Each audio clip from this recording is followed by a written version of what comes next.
भारत और पाकिस्तान के बीच जो कॉन्फ्लिक्ट पैदा हुआ था, दोनों देश में एक तरह से युद्ध की स्थिति बन चुकी थी।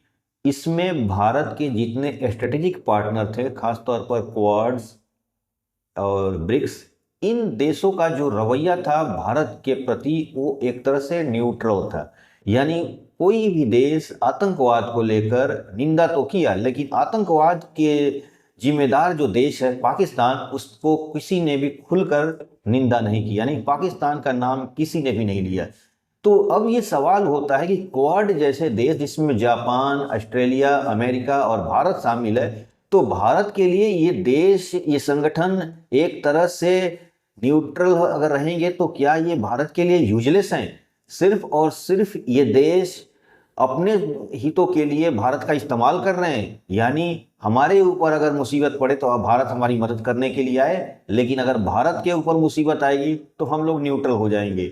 इसी तरह ब्रिक्स का भी वही हाल है, इसी तरह एशियान का भी वही हाल है। यानी भारत जिन तमाम संगठनों से रणनीतिक रूप से और आर्थिक रूप से जुड़ा हुआ है, किसी ने भी पाकिस्तान के मुद्दे पर भारत का खुल का साथ नहीं दिया और ना ही वो पाकिस्तान की आलोचना की। सिर्फ और सिर्फ उन्होंने आतंकवाद की निंदा की है।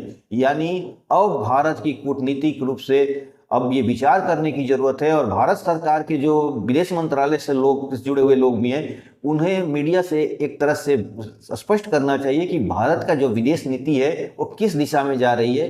क्या भारत तमाम जो संगठनों से अपना गठजोड़ बना रहा है वो भारत के लिए एक तरह से यूजलेस है?